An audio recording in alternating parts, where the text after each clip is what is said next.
दुआरावा के छक तोरला भारावा गे जान।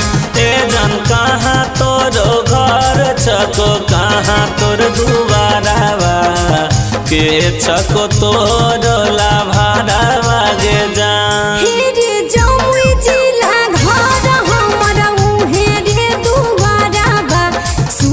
भारती छे कोई मोरला भरावा रे जान। सुन जमुई जिला घर हमर उहे रे दुआरावा सुरेश भारती छे कोई मोरला भरावा रे जान।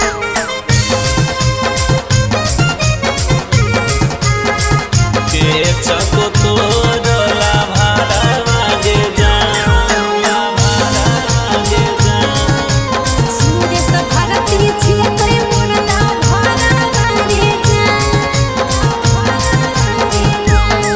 हेगे कहाँ तोरा भेंट हलो लड़लो नजरावा कैसे बनलो तोरला भरावा गे जान।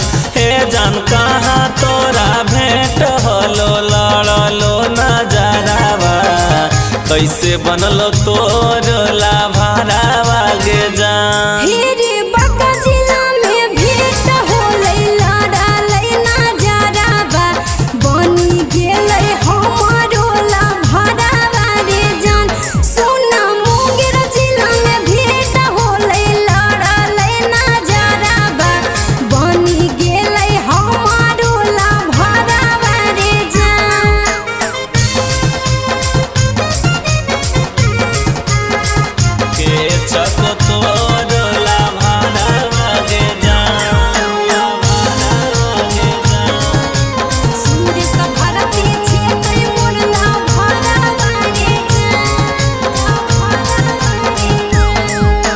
कैसन ओकर रंग रूप कैसन लागो हुलिया कैसे बसलो दिला के भीतरावा गे जान।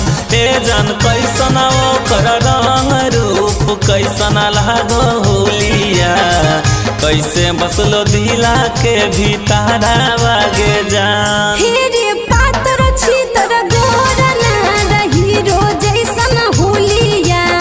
बस गेलै दिला के भीतरिया रे जान। ए जान पातर छी